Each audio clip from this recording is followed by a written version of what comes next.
Hello, everyone. Thank you for joining me for another wonderful, inspirational conversation in the Summer of Purpose speaker series. I have been so blessed to be able to converse and share all the wonderful conversations that I've been able to have, and I'm looking forward to sharing today. And if for any reason you've missed any of the videos and you're interested in checking them out, you can find them here either on my Facebook page or also Gala Designs YouTube.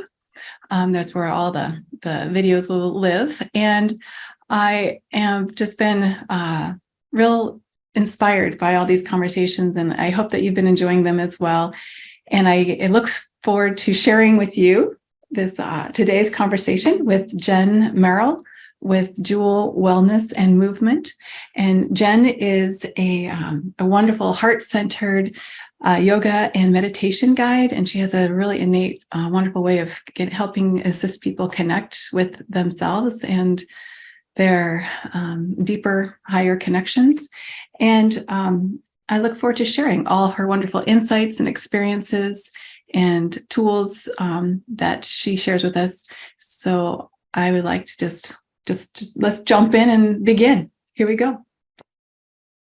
I am so excited for you to join me for our third speaker in the speaker series today. We have Jen Merrell with us with Jewel Wellness and Movement here in Anchorage, Alaska. And also she has a business, Everyday Sage, that you can find her on her Instagram. And I'll let her share a little bit more about that later. However, we're here to talk about spirituality and the spiritual wellness, part of our whole balance bringing in our life here. And first, I guess, tell us a little bit about yourself and who you are and what brought you to what you're doing today. Okay, thank you for having me, Gayla. So my spiritual journey started pretty young with a lot of questions. And I grew up in a very small town in Alaska called Hope, which I love so dearly.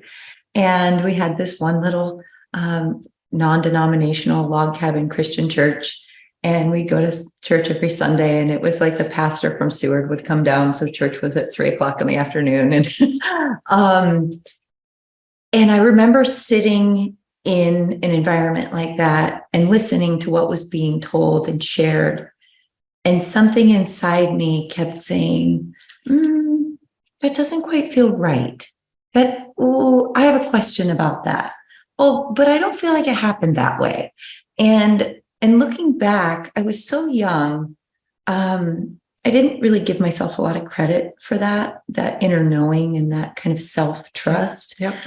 To question what it was that I was being brought to learn. And I think that so many of us have similar experiences when we're young. We receive a blueprint or a certain set of values, or particular religions or philosophies that are passed down traditionally from our parents or our caregivers in our community.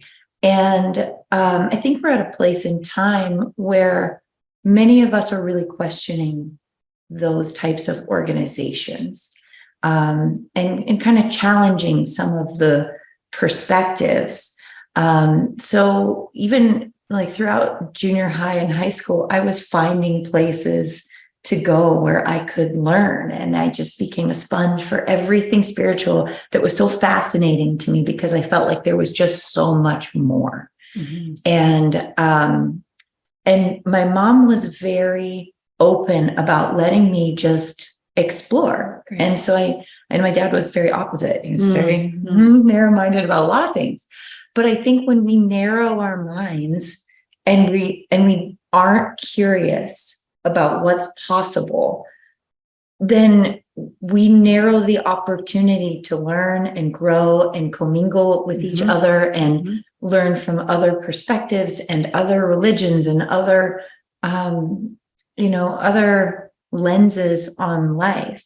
And we've got all of these things happening simultaneously throughout the world. Your lens is going to be different than my lens, but we may have some common through lines. And so researching feverishly for years and years. It was like, okay, what's the next book? What's the next teaching? What's the next thing that I can learn? This is so fascinating to me. What's it all about? Why are we here? Yeah, it's a big question. Whoa. Right? A big question. It's like nobody really, well, you know, and on our level, nobody really knows. We're all just trying to figure this out and define it. Yeah. So I think that's where organized religion came to be. Okay, let's try to organize this concept of who we are and what we are and why we're here. And then there's like the great game of telephone, as I call it, where the message gets changed and altered and interpreted in so many different ways. Right. But that's what's beautiful about it, is that it's all up for interpretation. Yeah. So that's kind of the beginning of my history of that. And then as I started to take a deep dive, I would reach for, okay, what's the next thing? And that was the fun question. All right, cool. This was amazing to learn. And this book was really fascinating to read. All right, what's next? And then I would allow the next thing to come into my orbit. Well, and right there, just a lot that the languaging that you're using is so appropriate, because it is about just the curiosity that you're expressing, and that you were able to ride that level of curiosity and exploring for yourself, and then the allowing. And knowing that information is going to come to you. So, and the right information for the right person, for their own purpose. For their own purpose. Yeah. Because we're all in different levels here. Yes. Intertwining, and everybody's connected. Right. So, and that's really how I started the journey, was this journey of opening, being curious and allowing. And then it became so fun to see what was going to come next around the bend. And that led me into my purpose with work too. And so I've always worked in the wellness type or hospitality type industry. My degree is in hospitality and restaurant management. But after college, or kind of during, I stepped into the spa world and fell in love with that. Became an esthetician, where I was doing hands-on work with people. Lovely. Yeah. And then realizing there was something magical happening, some sort of an exchange in that beautiful, quiet space between two people. Right. Where maybe we both walk in not feeling our best. And then at the end of the session, we walk away full. The energy that we all have and carry and are part of and contribute to, and how you were able to really tap in and pay attention. It's that piece of, I can just sense that how able in tune with yourself that you were able to be about listening to you and what your inner knowing and voice was saying, and not necessarily, and not having to look outside yourself for the answers, and looking at other people to direct you. And then so finding and feeling when you're in that state of with another person, and being able to trust and listen to that energy exchange. And that's just a beautiful, beautiful example of being aware and listening to and feeling what is happening right there in front of you. Yeah. And we all have that ability, right? To discover what it is that's going on, and what's here for us, and how we can be of service to others. Because there's that beautiful exchange when we give, we receive too.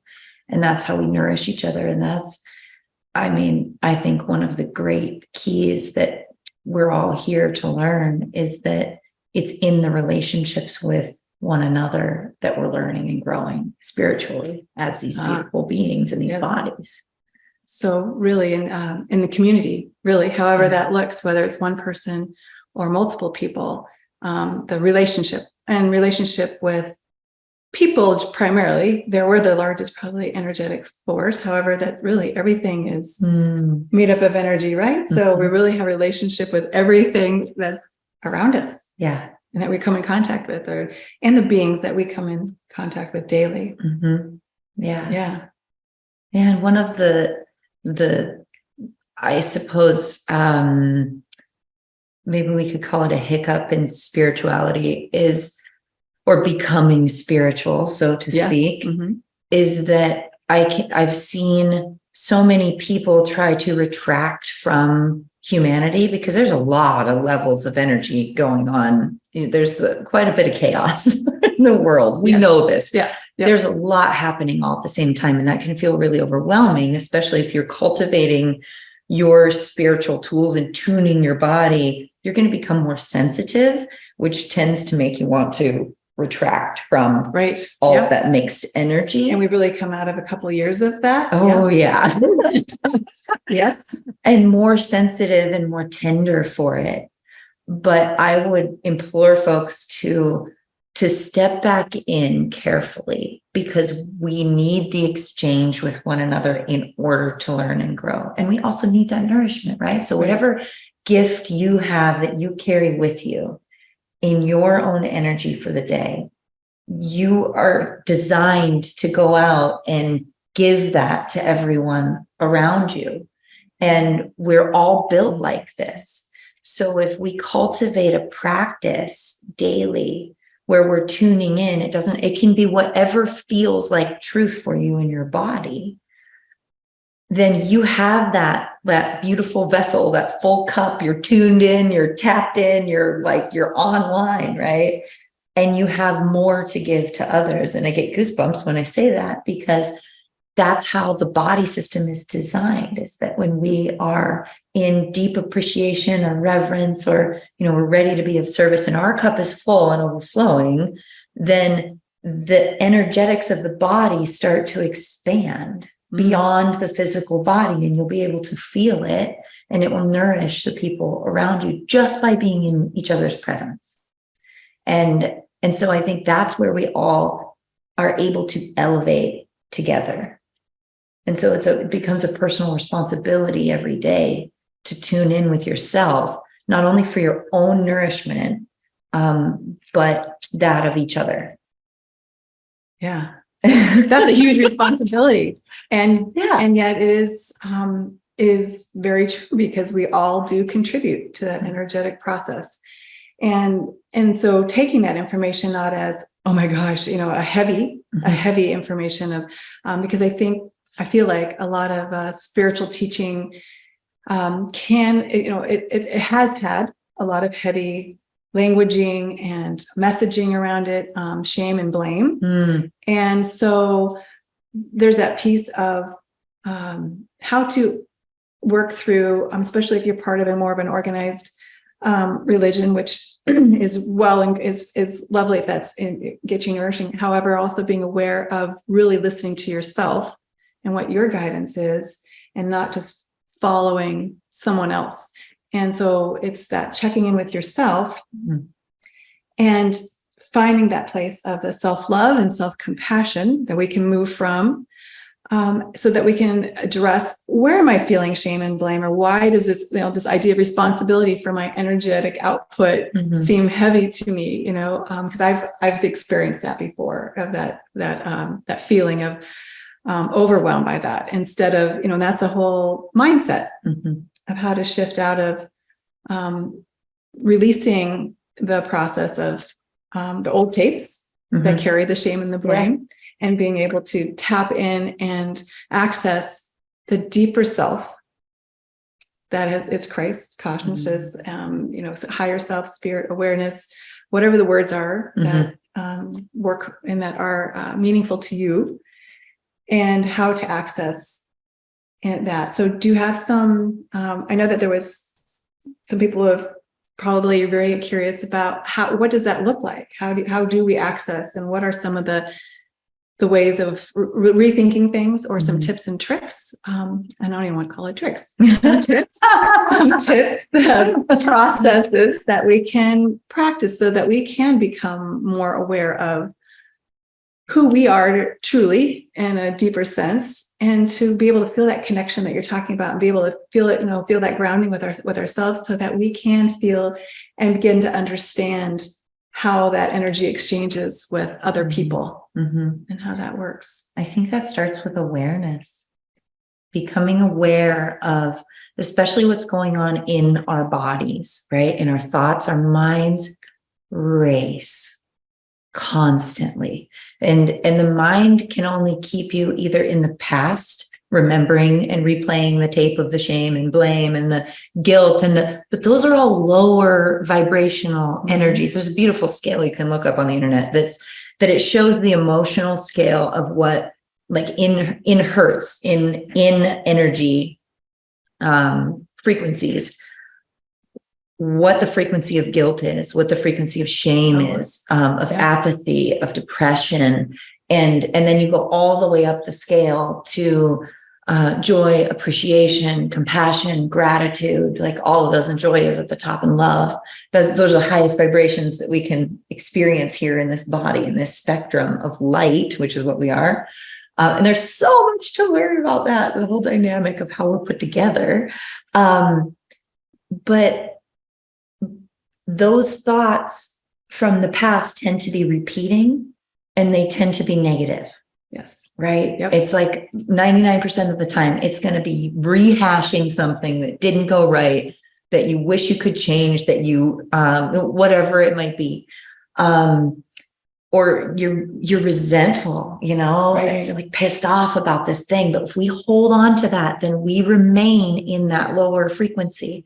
And we have to take first responsibility for ourselves and what we're thinking and feeling, and then start to build the awareness around it to go, okay, I'm going to choose something better. Mm-hmm. I will choose otherwise, because I'm in charge of me and my feelings and my thoughts. And so I recognize that now, and I'm going to make a change. And all that takes is like a little bit of reverence for yourself. I like to do it in the morning. And then you can play with it all day long. Like, whoa, there comes that thought again. But just the intending to pay closer attention to your repeating thoughts. Very important. And then making the choice to shift. So the mind will take us either into the past, or we'll start worrying about the future. The other one, right? It's like also not helpful. Right. Yes. Because if we're in worry, then we are disconnected in either direction. Right. We are disconnected from that beautiful anchor or tether or whatever it is to higher self, to God, to whatever word you want to put on it, whatever lexicon works for you. Again, one of these things that we're all trying to define and explain, the unexplainable. Right. Then what you need to do is take that time in the present moment where the worry and we lose faith on both sides, right? Yes. So you come back to center, and in the heart space, that's the place where you can remain in the present moment. And incidentally, it is also the largest electromagnetic field in the body. Yes. And the heart sends more information to the brain than the brain sends to the heart. Yes. And we're these electromagnetic beings. And so then I get goosebumps again. Yeah. We're talking about the science of spirit. It's all science. It's all spirit. It's all the same stuff. Yep. We're just learning how to like prove it, so to speak. And I think there's a lot of us to rationalize it. Yeah. So now we know scientifically, we have the data points that show that the heart will know something before the brain does. Yeah. And it sends the information to the brain, and then the brain goes to work to send the hormones or the whatever to the body, the signals to say, okay, we can move. And so it's spending time in the heart in the morning, right? Because it's the beginning of the day. So first thing in the morning, you're going to set the intention to intend, right? To tend to something, to tend to your heart. Your tender heart. I love that. Yes. And be with yourself. Because if we're in those thought processes, if we're also not being present in our own bodies, we're like, we're not here. We're in the past, we're in the future, we're all over the place. And so that doesn't allow our energy to concentrate with those electromagnetics that also have everything to do with creating our reality. Mm-hmm. So we have the choice to do that. We have the free will to co-create. And so the heart is magnetic, the brain is electric. And so you marry the thought with the feeling, and then you hang on to that for a while, like, okay, I'm going to, instead of choosing fear or anxiety, I'm going to sit here and I'm going to start to feel feelings of appreciation. Okay, well, what am I really appreciative for? And you can make the list, there's like the gratitude list or whatever. And sometimes it feels a little like, like you're trying too hard. You make a write my gratitude journal, but it's the feeling that makes the difference. So you find the one thing that you are really grateful for. Yes. Boom. Then you can experience that heart opening or that warmth or whatever, however the description is for you. There is a sensation in the feeling field of that heart space. Yeah. So that's a great place to start. Yeah. That can be your practice in the morning. You come into that space where you're feeling present. It doesn't have to be a deep meditation. That's very challenging. One of the most challenging things about learning to meditate is to move out of those two places and move back here and stay there. But that's why it's a practice. It's not about being good at meditating. It's letting go of the expectations. And it's about, just be willing to practice and see how it feels along the way. And then, and it's not a pass fail, a right, wrong. And, because you're the one that can feel and access that heart space. And from my own experience of that too, because I have gotten into some judgments around, oh, I'm not doing this right, or it's not working for me. And it's remembering too, that anytime we access that heart space, that is the goal right there. And so it might be for a few seconds. It may happen again a little bit later, another few seconds. And, that is accepting that is the process. And that is making that movement a little bit at a time. Yeah. And it doesn't have to be this, okay, I'm going to sit in meditation for 5 minutes or 10 minutes or half hour, an hour, and be in that space that whole time. It's however much we can access it with that. And it's that intention of connecting with ourselves. One conscious breath at a time, as Eckhart Tolle says, reminds, and I have that pop into mind, just one conscious breath at a time. Access that heart space. And as these everyday sages, because we're also in this space, living in this time where there's a lot going on, and we live in this physical plane, right? We get up, we got to eat food, we go to work, we do whatever it is that we're doing throughout our day. We're interacting with all these people, we're driving in traffic, there's all this stuff going on, and we have these moments sometimes of amazing transcendent experiences. And I like to equate it to I had an internal struggle for a very long time about living in this world and then also feeling deeply spiritual. And how to reconcile the two. Right. I'm okay, well, this is everyday life. Right. Yeah. That's where everyday sage came from. It's you can be whoever you want to be and also be tuning in to whatever's going on inside, right? You don't have to wear a particular hat or look a particular way or behave a particular way or change your whole lifestyle. It's about you experiencing it in the way that you want to, as you want to. And we can have this, as my dear friend Nicole Moline, who's a great spiritual teacher, says, it's the both and. It is the everyday mundane doing the dishes life and the space that we hold for the magic. And I think that's one of the great joys in life. And then once that finally clicked for me, I was oh, I can be both. It can be both. It can be both. And as it should be. It was a huge weight lifted off my shoulders. Because we are it all.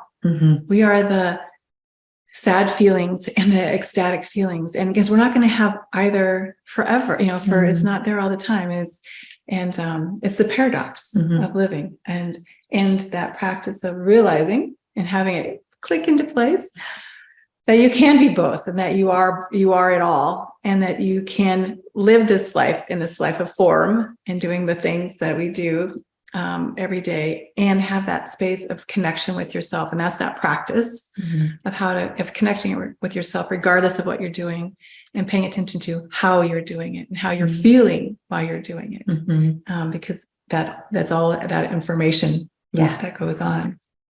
Yeah. It's exciting. It Yeah. is exciting. And I think one of the other things that I recommend, I do recommend to my clients, when I'm doing one-on-one work with people, I do a lot of one-on-one spiritual and energetic work. I'm a Reiki master, and like going beyond my childhood of growing up in kind of a non-denominational Christian aspect, that was just kind of the introduction for me, I guess.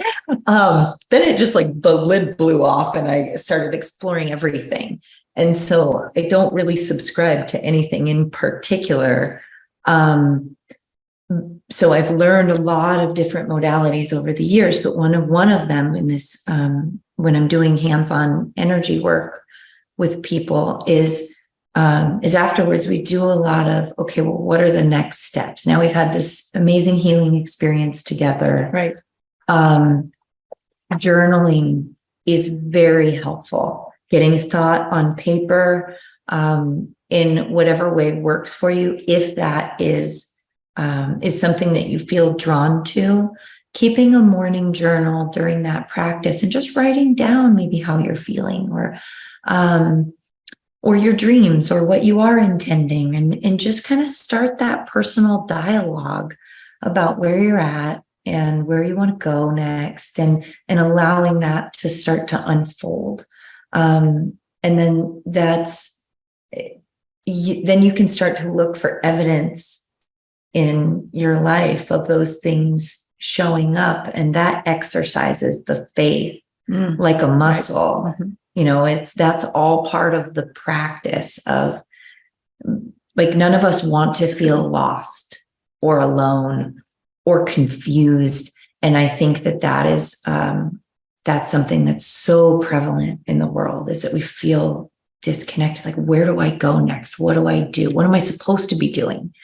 Am I on the right track? So the daily practice becomes very important for exercising that faith muscle that can take us, it carries us through. And then you always know that you have that tether to fall back on. I'm never alone. Mm-hmm. I always have guidance, because guidance always shows up for me. And so, yeah, that's really, like, I don't want to say that's all you need to do. Just get to the eyeball. But start with that practice with yourself and get to know yourself again if you feel like you've lost who you are. Especially when you're feeling, when you're talking about, like the lost, disconnected, confused, it all stems in self-doubt and disconnection, right? Of trusting ourselves. Yes.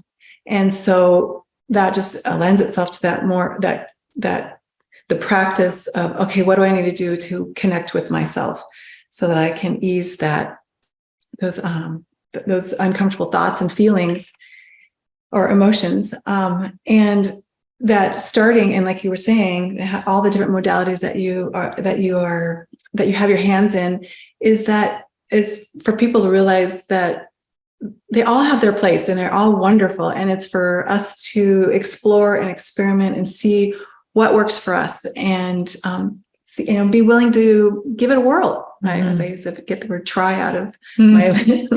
Give it a whirl and see what works. And if that's not for you, then be willing to move on to the next thing instead of closing the door. And that's the same thing with the whole journaling thing. Over the years, I have had some resistance to that, because I have an old tape about, I'm not good at writing, or in the past, all I did was complain. And so I had this old tape that, I don't want to sit there and just complain. And so now it's that practice of just, for me, being curious, be willing to be curious of whatever thoughts are in the head and not judging what's coming out onto the paper. Sort of like I encourage people when they're creating art, is to quit thinking about it and see what plays, and be curious about the marks and the things that come out. And it's the same thing with the words and the thoughts that come out. It's just information. It's not who you are, and use that as a jumping off point of, introspection and curiosity and finding out what is that? Where did that train of thought come from? And being able to question that and go, and that's where the jewels come from for being able, when you're journaling, right? To be able to go, oh, there's some stuff in there I need to look at. Yeah. So that, it's very helpful. Jump in and being willing to, I can't remember the word that you used earlier. There's that piece of caring enough for yourself to be willing to take those little steps at a time and to say, I'm tired of suffering and having this repetitive thoughts going on. All right, let's just see what happens if I do XYZ today. Let's just stop and have that moment of, okay, how can I bring that feeling of that feeling and of opening that heart space, and that piece of gratitude that we were talking about earlier is whatever that real intense thought, or I don't know what, it's not even a thought, it's that intense feeling that you have for someone else or something you're grateful for, that can really open up that space, and just spending that time finding what that is. Yeah. And if the idea of a daily practice feels daunting because most of our plates are very full, break it down to today. Yes. And that's one of our key principles in Reiki is it's a statement called just for today. And that takes a lot of pressure off. Like, I don't have to change my whole life. I don't have to, from this day forth, for every day. That's not, that feels awful. Yeah, that doesn't feel great. I have to do this. And it's not have to, it's a get to. Right. But just for today. Okay, well, I can handle today. Right. Great. All right. I'll just sit for 5 minutes in the morning and make my tea. Maybe that means getting up a little bit earlier. I like getting up before everyone else in my household and having that time for myself. And sometimes, it's always prayer for me of some sort. Prayer is an energy and intention. And sometimes it is journaling. Sometimes it's making my to-do list so I can get that out of the way.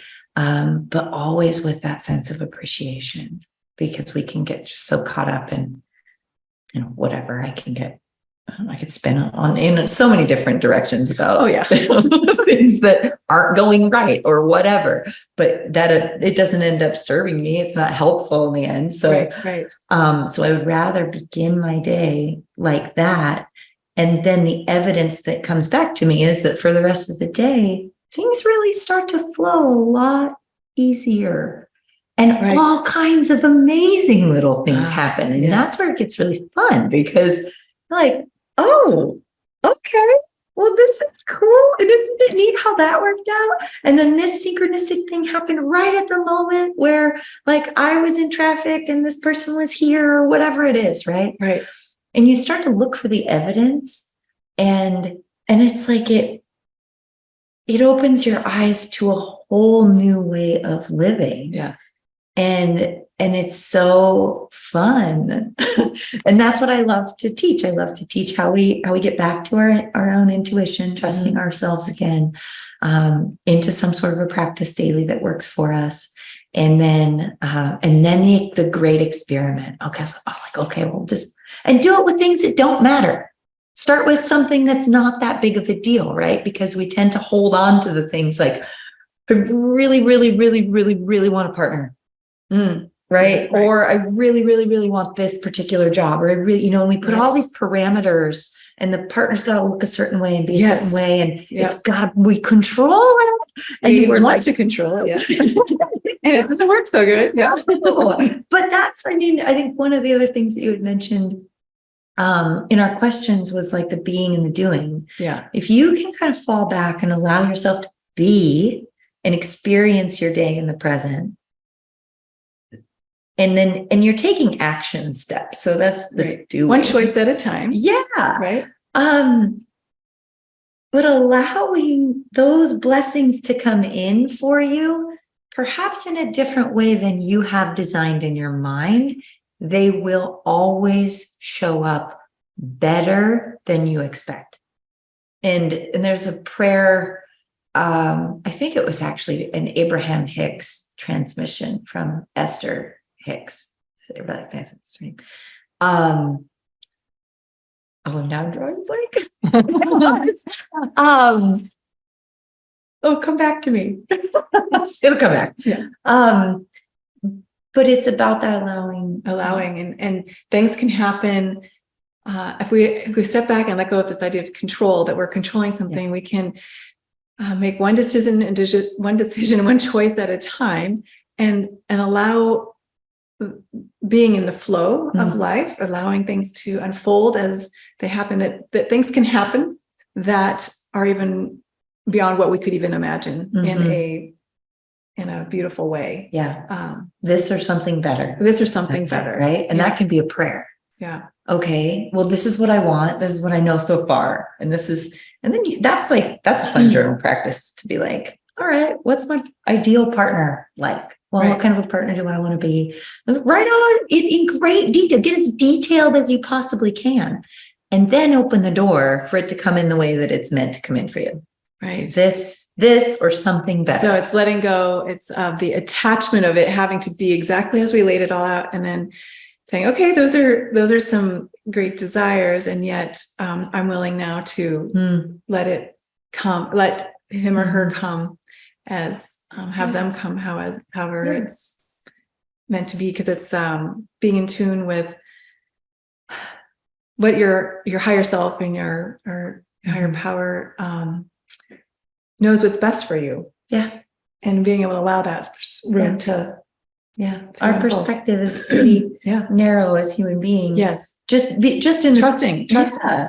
I'm like, there's more going on around us that can see a higher vista. Yeah. And so that's also part of that exercise in faith, knowing that we're not alone. So if you happen to, believe in other entities or maybe ancestors who remain close to you. And that always makes me feel a little emotional because it's like I can feel them around me on some level. Someone maybe you were close with, maybe it's an ancestor you've never met.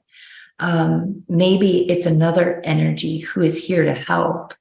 We're energy in physical form in these bodies, but there's all kinds that are here for our highest good and for our protection. And so I call on that too, because I don't want to go out into the world every day like just letting anything happen to me. I intend and I set the tone and the prayer for this or something better. And I always know that I'm guided and protected, and everything always works out, even when it feels like it's not working out. I was going to ask you about that. When it feels like it's not working out or something very challenging and maybe very difficult happens. Some advice on how to approach that in a more open way. Yeah. And when we want to contract, and it's okay. It's good to have those times where, okay, I'm going to retreat, and I'm scared right now. I don't know what's going to happen. It's out of my control. Maybe it's a diagnosis. Maybe it's a job loss. Maybe it's, the things, it's the foundation pieces that usually scare us the most, right? You come back to that place where you remind yourself, you go to hindsight, and hindsight will always tell you, okay, well, what about that time when things were really scary? That worked out. It worked out just fine. Oh, in fact, it worked out better than I expected it to. Yeah. And we'll be given these challenges. That's what this learning experience is all about. Right. And if you go into that, if I go back to that, deeply spiritual person who just retracts from the world, they're not interacting or growing because at some level it stunts their growth because the interaction is in this whole play. And so we will be faced with challenges. That's part of the story. Yes, I was going to say that. As much as we think doing spiritual practice, then I will become immune to challenges. Totally. That's the mind attachments or irrationality at play there. That is another big push and a nudge to do this practices, because life is going to throw the curveballs, and there are going to be the challenges, and there are going to be the difficult times. And yet those are the times where we have the most growth. And also when we do the practice and we have something in place where, then being able to come back into ourselves and feel, get grounded and come back into a feeling of some connection.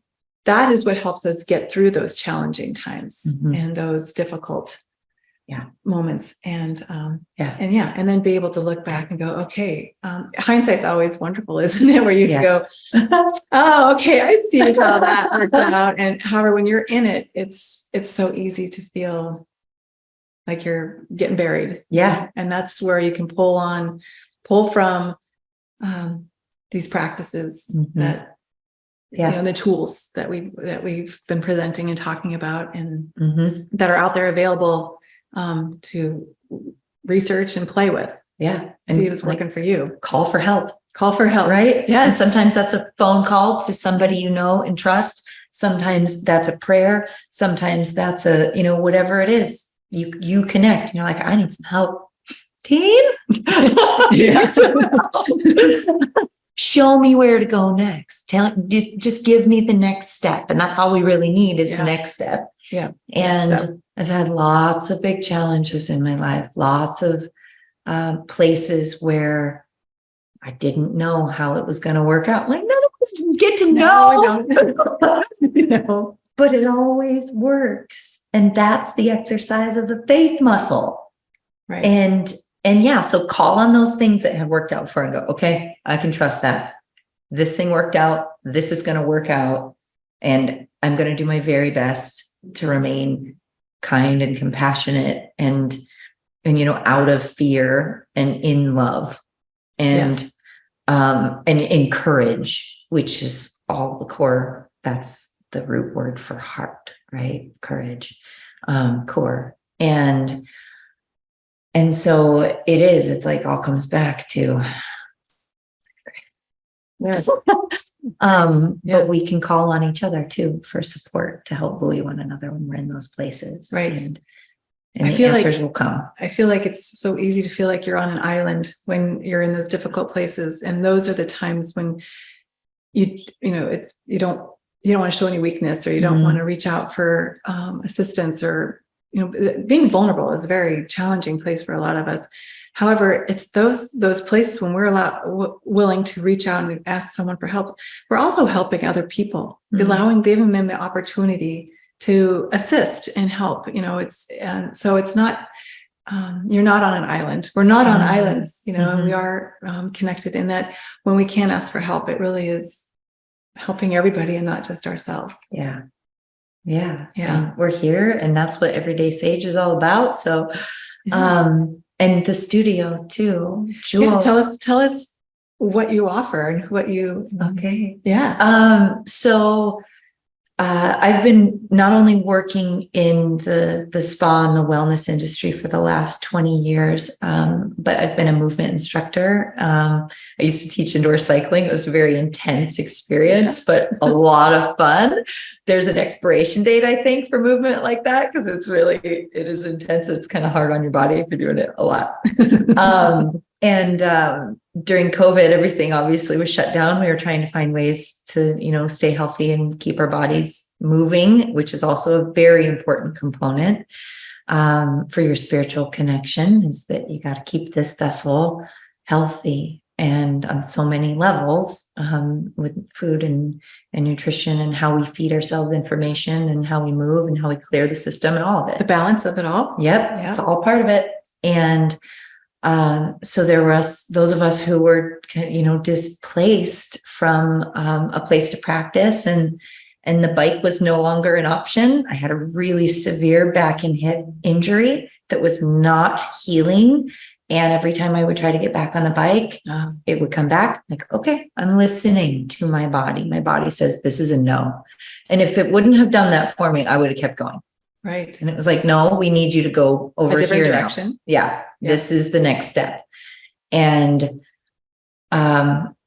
I I started to move differently, and like I love rhythmic movement, and I love moving to the beat of music because it's very close to the beat of the heart. It's very inspiring, and I was like, okay, can we do this not on a bike?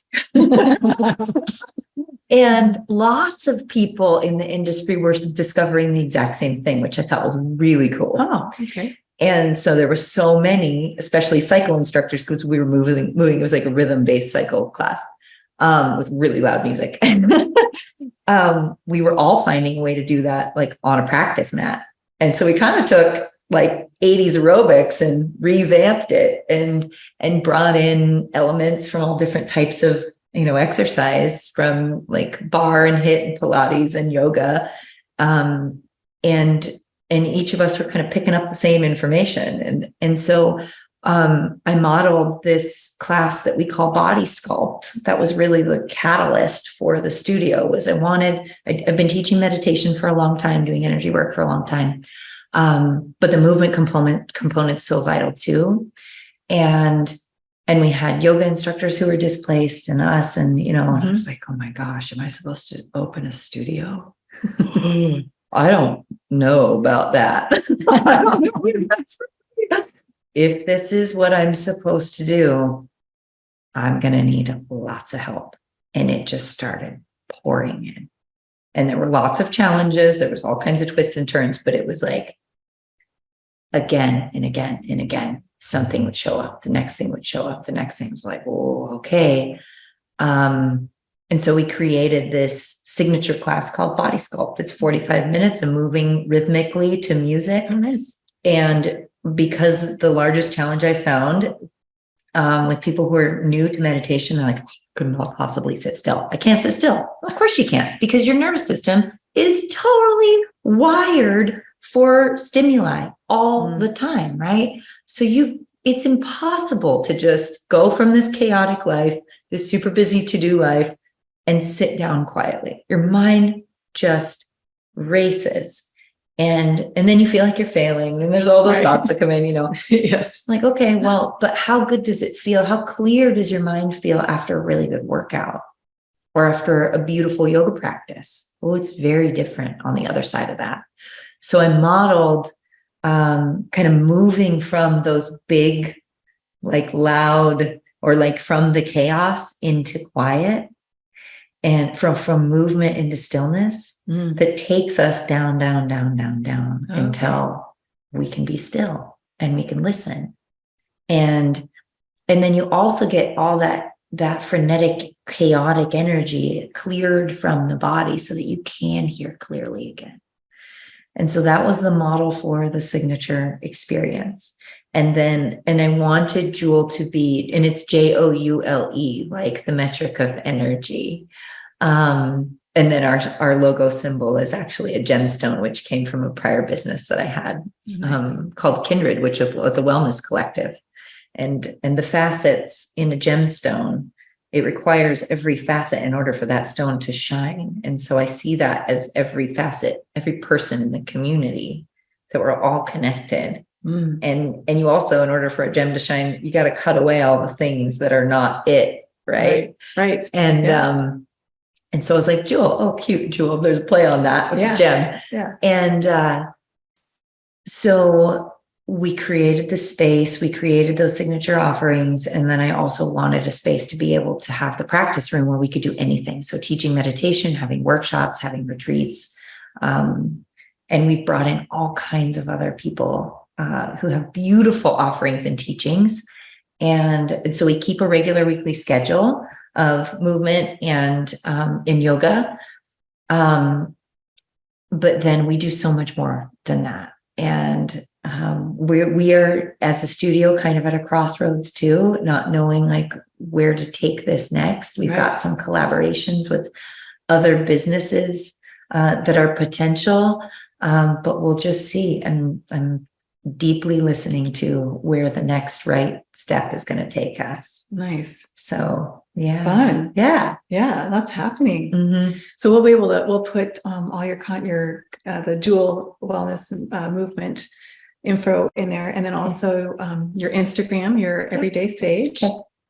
So people can find you that way as well. Mm-hmm. Yeah. Yeah. and see what other current offerings that come up along the way, and maybe follow your journey and see what excitement you have coming up. Yeah. We do have a women's retreat coming up. Okay. The weekend of August 11th through the 13th. It will be held at the Hope Retreat Center in Hope, Alaska. We're also offering a day pass. So if you can't make it for all 3 days, it can run from Friday night to Sunday midday. But if you want a Saturday day pass, that's an option for you too. So you can participate and come down for the day. Oh, nice. So you can find that on the Jewel website, Okay. jewelwellness.co, not com. And then, follow me on Everyday Sage. We also have an Instagram page for Jewel. Everyday Sage is more about my personal work with others. And in the summertime for me, it's all about gardening. There's a lot of metaphors with that, but I love getting my hands in the dirt. Yeah. I love really immersing myself in all of this beautiful nature that we get to experience here in the summer. And then we roll into, deeper work in the wintertime.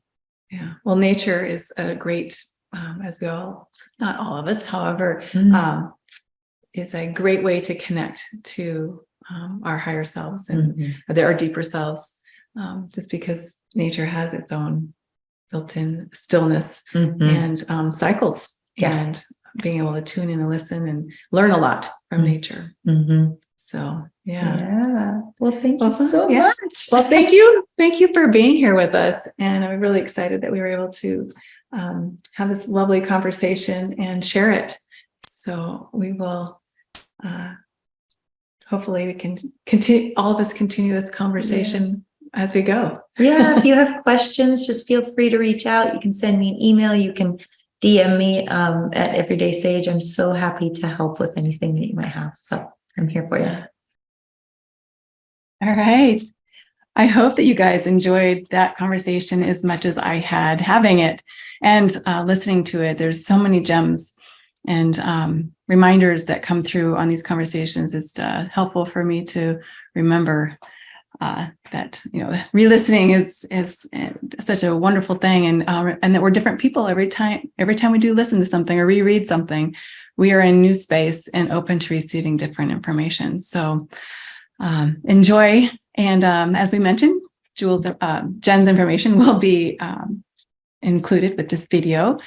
And I really do hope that you enjoy exploring your heart space and learning more about yourself and being in more love and then in being in fear.